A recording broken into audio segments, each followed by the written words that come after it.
우리 아까 사회자께서 성경 한 구절을 읽어주셨어요. 그 성경 구절이 이제 성경 전체 핵심되는 성경 구절이에요.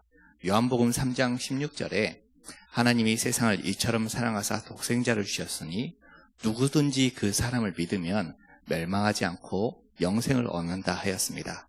지금 이 시간이 그런 귀중한 시간 됐으면 좋겠습니다.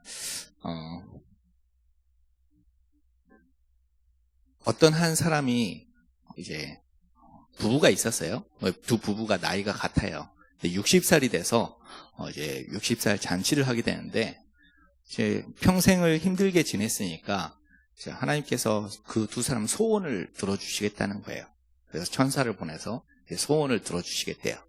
이제 먼저 아내에게 소원을 물어봤어요. 도대체 소원이 뭡니까? 천사가 물어보니까 아내가 자기는 평생 가난하게 살았기 때문에 남편하고 같이 세계 일주하는 게 소원이래요. 그래서 천사가 눈을 감으래요. 자, 한번 전부 다 눈 감아봐요. 자, 그래서 눈을 탁 떴는데 두 손에 티켓이 있어요. 눈 뜨셔도 돼요. 왜 계속 감고 있죠? 네. 이제 신랑한테, 남편한테 물어봤어요. 천사가. 자, 그럼 당신의 소원은 뭡니까? 물어보니까 이제 남편이 자기는 30살 어린 아내랑 살고 싶대요. 그래서 이제 그 천사가 눈을 감으래요. 다 한번 눈 감아보세요. 눈을 딱 뜨니까 어떻게 됐냐면 자기 나이가 90살이 됐어요. 우리가 소원을 많이 가지고 있는데 소원을 이상한 걸 빌면 안 돼요. 맞죠?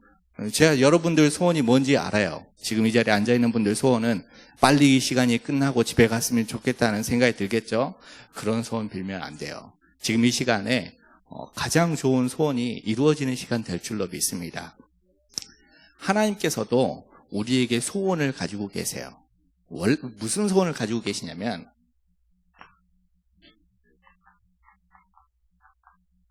하나님께서 우리 인간과 함께하고 싶으신 게 소원이에요.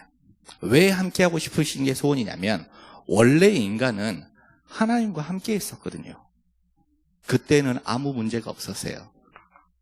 창세기 1장 27절에 우리 인간이 하나님의 형상으로 창조를 받았어요. 그때는 아무 문제도 없었어요. 그 인간에게 생육하고 번성하고 땅을 정복하고 다스리는 그런 귀중한 축복과 권세를 주셨죠. 문제는 그 우리 인간이 하나님을 떠나게 된 겁니다. 그래서 하나님께서 그 우리 인간에게 다시 하나님을 만나고자 하는데 하나님을 만날 수가 없어요. 창세기 3장 1절 5절에 우리 인간이 하나님을 떠나게 됐습니다. 인간이 하나님을 떠나니까 당연하게 죄가 우리에게 찾아왔어요. 로마서 3장 23절. 이 죄는 누가 가져다 준 거냐? 우리 인간이 죄를 지은 게 아니에요. 죄를 가져다 준 존재가 있어요. 요한복음 8장 44절에 그 죄를 가져다 준 존재를 사단, 마귀 이렇게 이야기합니다. 이 문제 때문에 우리가 하나님을 만날 수가 없어요. 이 문제를 뭐라고 이야기하느냐면 원죄 이렇게 이야기합니다. 왜 원죄입니까? 모든 문제의 시작이 여기에서 시작된 거예요. 원죄. 다른 말로 근본 문제 이렇게 이야기해요. 이 문제 때문에 우리 인간이 하나님을 떠나서 마귀 자녀가 됐어요. 신분이. 요한복음 8장 44절에 너희는 너희 아비 마귀에게서 났으니 이렇게 이야기해요. 마귀 자녀가 된 거예요. 당연히 그 문제를 해결하려고 노력을 하는데 해결이 되지 않아요. 그들이 하는 모든 행위가 하나님을 찾으려고 하는 행위가 전부 다 우상을 숭배하는 그런 행위가 됐어요. 그 결과 많은 사람들이 정신적으로 고통을 당해요. 마태복음 11장 28절. 수고하고 무거운 짐진 자들아. 우리가 전부 다 이 세상을 살아가는데 수고하고 무거운 짐을 지고 살아가요. 여러분 혹시 그런 마음, 그런 생각 안 해봤어요? 저는 그런 생각 많이 했는데 대학생보다 고등학생 때가 훨씬 좋아요. 맞죠? 그래, 안 그래요? 고등학교 때보다 중학교 때가 훨씬 좋아요. 제 한참 초등학교 들어갔는데 그때 초등학교 때 가장 큰 소원이 뭐였냐면 유치원 때로 돌아가는 거였어요. 그땐 학교 갈 필요도 없고 그냥 집에서 놀고 있으면 되니까. 나중에 대학교 졸업하면 사회생활이 기다리고 있어요. 그때는 훨씬 힘들어요. 그게 전부 다 뭐냐면 수고하고 무거운 짐이에요. 사람이 살면 살수록 더 어려운 일이 기다리고 있어요. 자, 그 여러 가지 문제들 때문에 결국엔 우리 마음의 육신에도 문제가 찾아와요. 사도행전 8장 4절부터 8절. 그곳에 계속해서 문제가 찾아와요. 그러다가 이 땅에서 고생하다가 결국에는 죽게 돼요. 죽음 이후에 그냥 끝나는 게 아니고 죽음 이후에는 그 다음 세계가 기다리고 있어요. 누가복음 16장 19절부터 21절에 죽음 이후에 천국 그리고 지옥이 기다리고 있어요. 이걸로 끝나는 게 아니고 우리의 가지고 있는 이 문제가 그 다음 세대로 계속해서 전달됩니다. 다른 말로 부모님이 가지고 있는 그 문제가 지금 우리 문제로 전달된 거예요. 또한 내가 가지고 있는 이 문제가 우리 그 다음 세대로 전달될 거예요. 하나님께서 그 문제를 아시고 그 부분을 해결하기를 원하셨어요.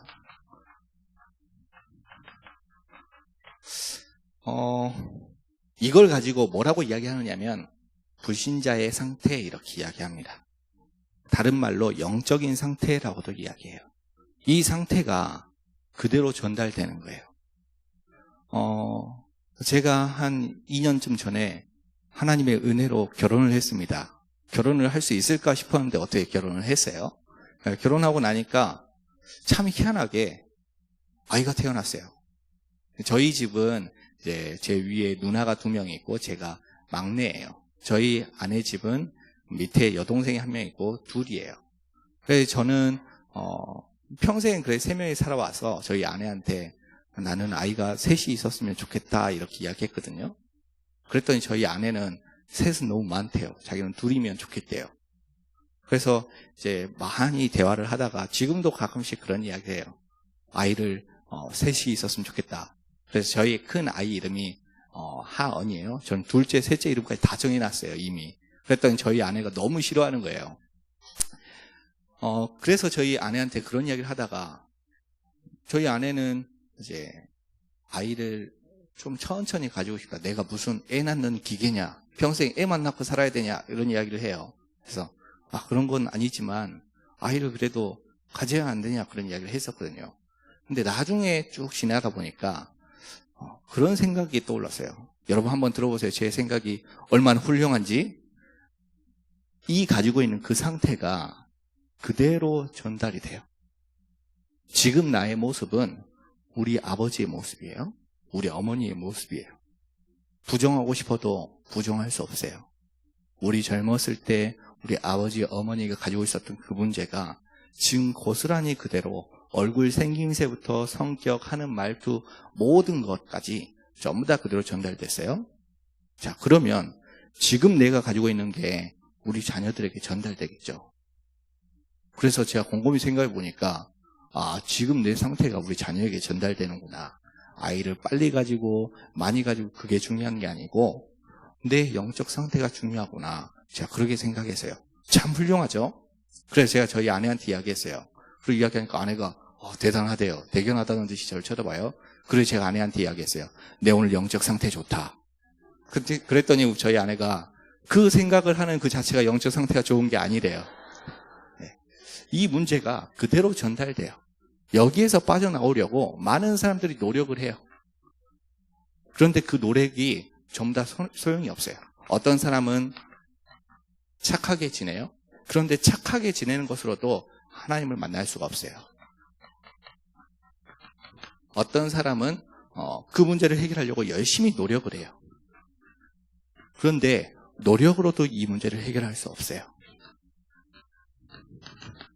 어떤 사람은 이 문제 해결하려고 공부를 열심히 하기도 해요. 철학. 그런데 성경에는 뭐라고 이야기하냐면 이 철학이 헛된 속임수래요. 어떤 사람은 이 문제 해결하려고 종교를 가져보기도 합니다. 그런데 성경에는 뭐라고 이야기하냐면 사도행전 4장 12절에 천하 인간의 구원을 얻을 만한 다른 이름을 우리에게 주신 적이 없대요. 자, 그러면 이 문제를 어떻게 해결할 수 있습니까? 인간의 힘으로 해결할 수가 없어요. 그래서 하나님께서 이 문제를 해결하기 위해서 직접 오신 겁니다. 우리 하나님을 떠난 우리 인간에게 하나님 만나는 길이 되어 주셨어요. 요한복음 14장 6절. 내가 곧 길이요 진리요 생명이니 나로 말미암지 않고는 아버지께로 올 자가 없느니라. 그분께서 참 선지자가 되어 주셨죠. 로마서 8장 1절부터 2절에 그러므로 그리스도 예수 안에 있는 자에게는 결코 정죄함이 없나니 누구든지 그 예수님을 믿으면 죄와 사망의 법에서 생명의 선의 법으로 옮겼느니라. 이렇게 이야기해요. 생명. 그분께서 참 제사장이 되어 주셔서 우리 문제를 해결하셨어요. 요한일서 3장 8절에 그 죄를 짓는 자마다 전부 다 마귀에게 속한다 그래요. 그렇기 때문에 하나님의 아들이 오신 것은 마귀의 권세를 멸하기 위해서, 승리하기 위해서 오신 거예요. 자, 이 세 가지 일, 선지자, 제사장, 왕, 이 세 가지 일을 하신 분을 가지고 뭐라 그러냐면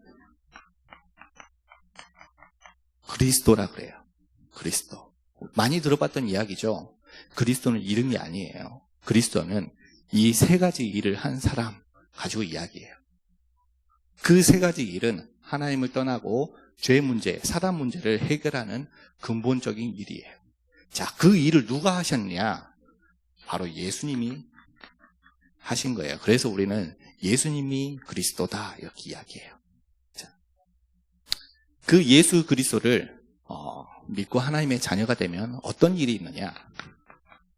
성령께서 우리와 항상 함께 하세요. 고린도전서 3장 16절에 그 성령께서 우리 안에 함께 하시면서 우리가 하나님의 자녀가 되는 거예요. 한번 하나님의 자녀가 되면 하나님께서 그 자녀들을 절대 버리지 않고 끝까지 인도하세요. 요한복음 14장 16절 20절. 자, 그리고 하나님께서 하나님 자녀 된 사람들에게 어떠한 기도도 전부 다 응답하세요. 요한복음 14장 14절. 또한 하나님의 자녀가 된 사람들에게 사단 마귀가 더 이상 틈타지 못하도록 승리할 수 있는 권세도 주셨어요. 누가복음 10장 19절에 누가복음 10장 19절에 너희에게 뱀과 정갈을 밟는 권세를 주셨다 그래요. 모든 원수의 권세를 제어할 힘을 주셨다 이렇게 이야기해요. 그리고 이 권세와 힘을 어떻게 사용하느냐? 우리가 그걸 못하잖아요. 그래서 하나님께서 천사를 보내셔서 그 일을 하게 하셨어요. 히브리서 1장 14절에 이 천사들을 우리를 돕고 섬기라고 보내셨어요. 자, 이 일이 누구에게 주어지느냐? 천국 배경을 가진 사람에게요. 빌립보서 3장 20절에 우리의 시민권이 하늘에 있어요. 누구에게요? 하나님을 믿고 예수 그리스도를 통해서 새 생명 얻은 사람에게요. 그래서 그 사람을 통해서 많은 사람들을 살릴 수 있는 증인으로 삼아주시겠대요. 사도행전 1장 8절 오직 성령이 너희에게 임하시면 권능받고 땅끝까지 증인이 될 것이다. 이걸 가지고 하나님 자녀의 상태 이렇게 이야기해요. 자, 전에 있던 상태는 불신자의 상태, 그리고 하나님 자녀의 상태. 여기로 넘어오는 방법이 있어요. 잠언 27장 1절에 뭐라고 이야기하느냐면 우리가 삶을 두 번 살지 않는다. 딱 한 번 산다. 이렇게 이야기해요. 한 번 사는 인생을 막 살 수 없잖아요. 우리가 두 번 살고 세 번 살면 한 번은 하고 싶은 대로 다 살아보고 두 번째, 세 번째 때 제대로 살겠는데 우리가 두 번 살지 않아요. 세 번 살지 않아요. 한 번 사는 인생이기 때문에 잘 살아야 돼요. 자, 어떻게 하는 게 잘 사는 것이냐? 요한복음 1장 12절에 영접하는 자, 곧 그 이름을 믿는 자들에게는 하나님의 자녀가 되는 권세를 주셨으니 이렇게 이야기해요. 하나님의 자녀가 되는 게 잘 사는 거예요. 도대체 영접하는 게 뭡니까? 그 이름을 믿는 거예요. 그 이름을 믿는 게 도대체 뭔데요? 로마서 10장 9절 10절에 뭐라고 이야기하느냐면 사람이 마음으로 믿어서 의인이 되고, 뭘 믿는 겁니까? 이 문제를 해결해야만 이 불신자의 상태에서 하나님 자녀의 상태로 바뀔 수 있구나. 그걸 믿는 거예요. 그걸 위해서 예수 그리스도께서 이 땅에 오셨구나. 이 사실을 믿는 겁니다. 자, 그리고 입으로 시인하여 구원을 얻느니라 이랬어요. 무엇을 고백하는 거예요? 무엇을 시인하는 거예요? 예수님께서 이 문제를 해결하셨습니다. 고백하는 거예요. 자, 그렇다면 그걸 고백하는 방법은요? 요한계시록 3장 20절에 볼지어다 내가 문 밖에 서서 두드리노니 누구든지 이 두드리는 음성을 듣고 그 마음을 열면 내가 그에게로 들어가 그와 더불어 살고 그는 나와 더불어 살리라 그랬어요. 그래서 지금 이 시간 여러분들이 이 자리에 오신 거예요. 하나님의 소원이 뭡니까? 여러분들의 소원은 빨리 집에 가는 거고 빨리 쉬고 빨리 밥 먹는 게 소원일 수도 있어요. 그런 소원보다 하나님의 소원은 달라요. 하나님의 소원은 여러분들이 다시 하나님을 만나고 하나님과 함께하는 것, 더 이상 멸망의 상태에 불신자의 상태에 살지 않고 하나님 자녀의 상태 속에서 하나님과 함께 사는 것, 그걸 원하세요. 맞죠? 자, 그러면 지금 이 시간 그 예수님을 내 마음속에 받아들이는 시간 됐으면 좋겠어요.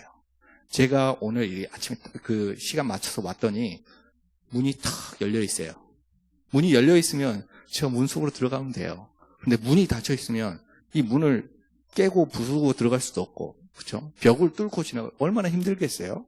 문이 닫혀 있으면. 자, 그래서 우리 마음문을 여는 거예요. 마음문을 열고 예수 그리스도께서 제 마음속에 들어와 주세요. 이렇게 영접하는 거예요. 자, 그 기도를 지금 이 시간 같이 했으면 좋겠습니다. 같이 눈 감으시고 두 손 모으시고 제가 기도하면 따라서 기도하는 겁니다. 눈 감으시고 두 손 모으시고 제가 기도하겠습니다. 하나님 아버지 감사합니다. 지금 이 시간 예수 그리스도를 마음속에 영접합니다.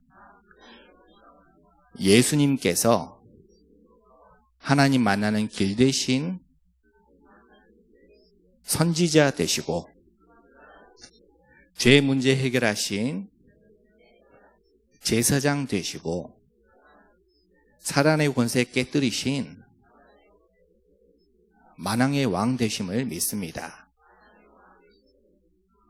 지금부터 제 속에 들어오셔서 영원히 함께하여 주세요.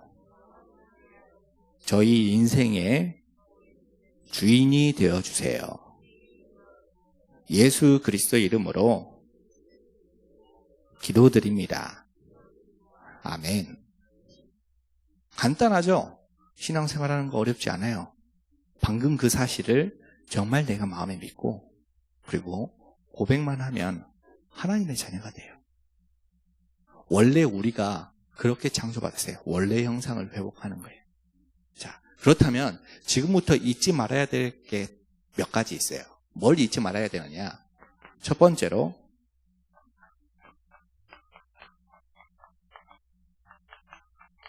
구원의 확신을 잊지 말아야 돼요. 자, 어떤 사람들은 이렇게 이야기해요. 자, 오늘 예수님을 믿고 마음속에 영접한 하나님의 자녀가 된 거거든요. 자, 그런데 밖에 나가서 다시 거짓말하고 죄를 지었어요. 그러면 어떻게 될까요? 그랬더니 어떤 사람이 다시 그럼 죄인이 됐으니까 하나님 떠난 거네요? 이렇게 이야기해요. 그렇지 않아요. 한번 하나님의 자녀가 되면 내가 과거에 지은 죄, 그리고 오늘 지을 죄, 미래에 지을 죄까지 한꺼번에 해결하신 거예요. 그래서 한 번 구원받는 건 영원히 변하지 않아요. 구원의 확신. 자, 두 번째로 기도 응답의 확신. 하나님의 자녀가 되면 뭐가 좋아요? 이렇게 물어보는 사람이 있어요. 뭐가 좋냐면 이제 기도하면 응답받을 수 있어요. 예레미야 33장 3절에 너는 내게 부르짖으라. 내가 네게 응답하겠고 이래요. 하나님께 부르짖으면 하나님께서 응답하세요. 내 신앙의 정도에 따라서 응답하세요. 믿음이 좋은 사람이 하나님 500원만 주세요. 이렇게 기도하면 하나님 응답 안 해주세요. 그런데 믿음이 없는 사람이 하나님 500원만 주세요 하면 하나님께서 응답하세요. 왜요? 믿음의 성장을 위해서 하나님께서 응답하세요. 이제 곧 있으면 기말고사 치나요? 기말고사 칠 때 한번 기도해 보세요. 하나님 답이 보이게 해주세요. 그러면 응답 주실 수도 있어요. 기도해 봐요. 괜찮아요. 뭐든지 기도해 보고 하나님께서 응답을 달라고 기도하는 거예요. 자, 세 번째로 하나님께서 우리에게 어떤 응답을 주시냐면 이제 우리를 버리지 않고 끝까지 인도하세요. 자, 이 인도받는 방법이 간단해요. 어떻게 인도받으면 되느냐? 이 대학 전도학교에 그리고 대학에 있는 각 대학에 있는 지교회 모임에 참석하는 거예요. 또 주일날 되면 일요일 되면 친구 같이 손잡고 교회로 가고 그래서 말씀 통해서 계속해서 인도받는 거예요. 여러분 말씀 통해서 인도받아야 돼요. 하나님께서는 눈에 보이지 않잖아요. 우리 인간은 육신에 갇혀 있어요. 그 인간이 하나님을 만날 수 있는 방법은 없어요. 왜요? 하나님 눈에 안 보이고 인간은 육신에 갇혀 있으니까. 그래서 하나님께서 눈에 보이지 않는 하나님이 우리에게 찾아오신 방법이 뭐냐면 예배예요. 그러니까 예배를 통해서 말씀을 통해서 하나님을 계속해서 만나는 거예요. 자, 네 번째로 그리고 하나님께서는 우리의 모든 죄를 용서하셨어요. 지금부터 내가 혹시 실수하고 잘못을 해도 괜찮아요. 왜요? 하나님께서 전부 다 용서해 주셨으니까. 그렇다고 해서 죄 짓고 살라 그 말은 아니에요.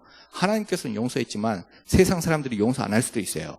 그러니까 죄 짓지 마요. 하지만 이미 지은 죄는 괜찮아요. 하나님께서 이미 용서했는데요. 내 마음속에 하나님이 없다 해도 하나님은 계세요. 그러니까 괜찮아요. 자, 그리고 마지막으로 우리를 항상 이길 수 있도록 인도해 주세요. 자, 우리 어렸을 때 초등학생 때 그리고 유치원생 때 그런 적 있죠. 친구랑 막 싸우는데 졌어요. 아는 옆에 있는 어떤 형이 야 여기 내 구역이야. 저기 다른 데 가서 놀아. 졌어요. 그럼 어떻게 해요? 아빠 데려오죠. 아빠 데려오면 아빠가 대신 이겨주잖아요. 그거예요. 내가 사단 마귀 권세 이길 수 없으니까 사단 마귀 권세보다 더 권세 있으신 하나님을 부르는 거예요. 그 하나님이 어디 계시느냐? 우리 마음속에 있어요. 지금부터 영원까지 항상 함께 하세요. 그 예수 그리스도를 믿고 하나님 자녀가 된 거예요. 어느 상황 속에서도 이기고 승리할 수 있어요. 여러분들이 이 축복을 계속해서 누렸으면 좋겠습니다. 기도하고 마치겠습니다. 살아계신 하나님 아버지 정말 감사합니다. 지금 이 시간 하나님께서 귀한 시간 허락해 주셔서 하나님 만나고 하나님 자녀 될 수 있도록 인도해 주심을 감사드립니다. 또한 지금 이 모든 준비한 분들에게 은혜 베푸시고 축복하여 주셔서 하나님의 귀한 사역을 감당할 수 있도록 새 은혜를 베풀어 주시옵소서.